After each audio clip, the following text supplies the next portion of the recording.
네, 리포트 보셨는데요. 이번 주택 공급 대책과 관련해 취재 기자와 자세한 이야기 나눠보도록 하겠습니다. 직접 취재한 이종훈 기자 스튜디오에 나오고 있습니다. 안녕하십니까? 네, 안녕하세요. 자, 이 기자, 정부는 지난해 수도권 택지에 30만 가구로 공급하겠다고 밝혔습니다. 9.13 네. 대책의 일환이었는데 이번 발표로 완전히 완료가 된 건가요, 공급이? 네, 맞습니다. 그동안 서울 집값이 정말 천정부지로 많이 올랐었는데요. 이 정부는 서울 집값을 잡겠다면서 이 주택 공급 계획을 발표를 했습니다.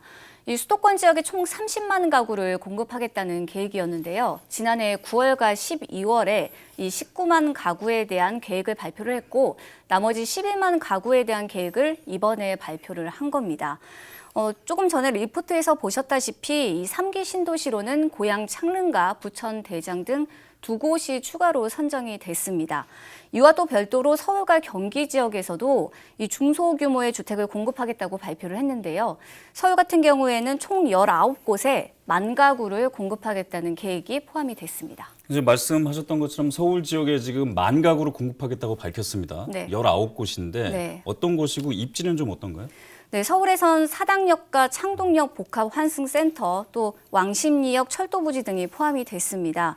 이들 지역 같은 모두 역세권에 위치해 있다 보니까 굉장히 대중교통 이용이 편리한 지역들인데요. 이 지하철역 부지를 활용을 해서 상업시설과 이 주택을 복합적으로 개발하겠다는 구상입니다. 또 강서구 마곡 R&D 센터도 포함이 됐는데요.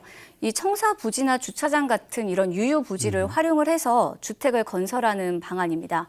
그런데 이런 구상들은 지난 1월이었죠. 서울시가 발표했던 공공임대주택 추가 공급 계획과 굉장히 비슷한 구상들입니다. 그때 당시에 서울에서도 발표했던 내용들이 뭐 차고지나 주차장, 뭐 청사 같은 부지들을 활용을 해서 주택을 짓겠다라고 발표를 했었는데 실제 이번에 포함된 지역들 역시 서울시가 제안한 곳들이 많습니다. 지금 대부분이 보니까 철도 부지인 거 보니까 있는 땅은 지금 싹싹 긁어서 지금 공급을 하겠다고 네. 발표를 한 것 같습니다. 자, 그래서 말인데 이번 발표가 예상보다 좀 빨랐다 이런 얘기가 좀 있어요. 네, 예상보다 빨랐습니다. 국토교통부는 당초 예상보다 한 2달가량 앞당겨서 발표를 한 건데요. 이 김현미 장관은 신도시 입지 선정과 관련해서 이 보안 문제 때문에 그랬다라고 이제 설명을 했는데 지난해 다들 아시다시피 신도시 이 정보가 국회에 유출이 돼서 굉장히 논란이 됐었습니다. 그래서 이번에 진짜 보안에 신경을 많이 쓴 모양새인데요. 3기 신도시 발표를 앞두고도 입단속에 나섰던 것으로 확인이 됐습니다. 이 관련된 공무원과 전문가들에게 이 보안을 만약에 정보를 유출하면 처벌을 한다는 이런 문자를 보내기도 하고요. 일부는 각서까지 쓴 것으로 확인이 됐습니다. 그래서 일각에서는 이런 보안 문제 때문에 이렇게 앞당겨서 발표한 거 아니냐 이런 의견들도 있고요. 또 한편으로는 최근 다시 꿈틀거리는 부동산 가격 때문이라는 시각도 있습니다. 보안에 철저히 신경을 쓴 것 같긴 합니다. 네. 갑작스럽게 소식이 들려오긴 했거든요. 네네. 부동산 대책 이후로 서울 집값이 하락세를 이어가고 있는 건 사실인데 그런데도 이 낙폭은 좀 많이 줄었잖아요. 네. 그래서 이런 집값이 갑자기 막 뛰는 거 아니냐, 꿈틀거리는 거 아니냐 이런 시각이 우려의 목소리가 있었던 건데 어떻습니까? 현재 맞습니다. 부동산 시장? 이 정부가 강력한 부동산 대책을 내놓은 이후에 서울 부동산 시장은 하락세를 이어가고는 있습니다. 이 한국감정원이 매주 이 아파트 매매 가격 동향을 조사를 해서 이렇게 발표를 하고 있는데요. 이번 주죠. 그러니까 지난 6일을 기준으로 한번 보면 서울 아파트 값은 26주 연속 하락세를 이어가고 있습니다.